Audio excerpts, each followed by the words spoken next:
What is the problem that this bill seeks to address, and does this bill address it? I'm not sure I'd characterise it as a problem, but as the information that's been provided with the bill indicates, it's quite a complex regulatory regime, and regulatory regimes that are simple might save money, and they probably will save money, and they will facilitate future reform. So I think it's quite a technical measure, but I think it's a very useful technical measure to prepare the ground for future reform. Should this have been done before now? I think you can always look back when good ideas emerge and say, well, what a pity we didn't do it before now. And I think it is a reform that could have been carried out earlier, but nevertheless, I would welcome it now. You've seen some of the criticism of the bill from others, and indeed others that we're going to hear from today, but you think this is a good bill and you think it's adequate? I think the purposes of the bill are good. As you'll have seen from the Royal Societies of Edinburgh's submission, we have some concerns about the implementation, and we see in one area possibility of a further reform. So we have some comments on it, but overall we're supportive of it. Some of the responses, including Skills Development Scotland, who specifically said the SFC is empowered to fund apprenticeships, however it is not legally required to do so. And this concern that, well, it could go either way. Either they focus too much on the colleges and universities and don't focus on the apprenticeships, or it could be vice versa. Do you think there needs to be stuff in the legislation, something in the legislation to, kind of direct them a bit more on that, ring-fence money or anything like that? Or can we leave it to them to get it right in the doing, as you said? I think you should leave it to them. The concerns that have been mentioned by employers, it's having spent most of my career in higher education, you hear it in other contexts, in a similar context. So people running colleges are worried that universities are going to get too much of the funding. People running universities are worried that colleges are going to get too much of the funding. It's a very natural thing for people to be concerned about, and people will be concerned about it. But by ring-fencing funding, it disempowers the SFC to do what they need to do to implement public policy. So I would say it's a challenge for them to keep everybody on board and make people feel they're being treated fairly, but they have to have the authority they need to take the decisions.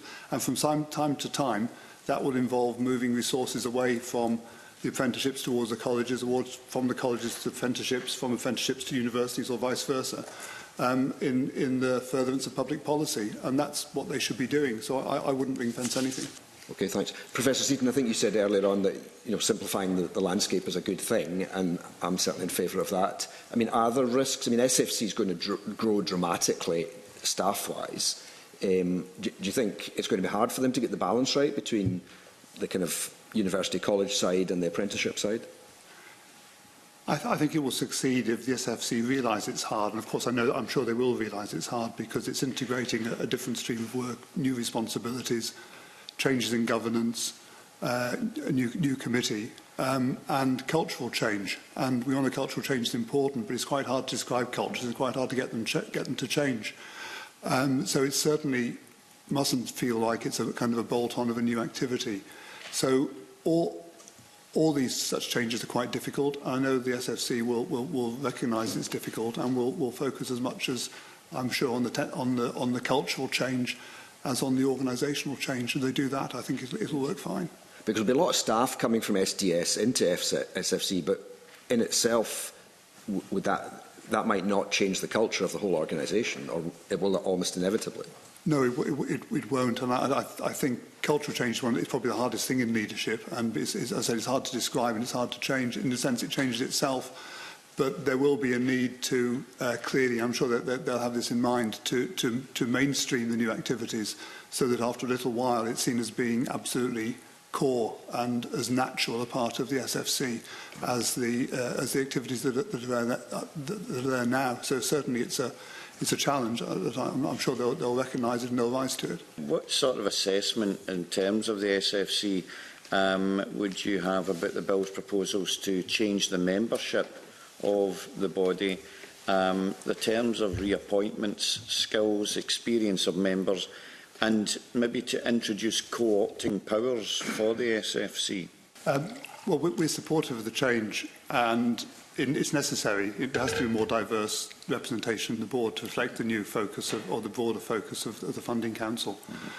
and we at the Royal Society of Edinburgh also supported having more co-opted, or having the possibility of more co-opted members, so that broader skills can be brought in for a period for which they might be necessary. We had, as you will have seen from our written response, we have a concern about the tenure of the SFC board roles, and we would wish them to be limited rather than be unlimited. As we regard that as good practice, but that's a reservation. In general, we're very supportive of the broadening of the skills mix of the SFC board.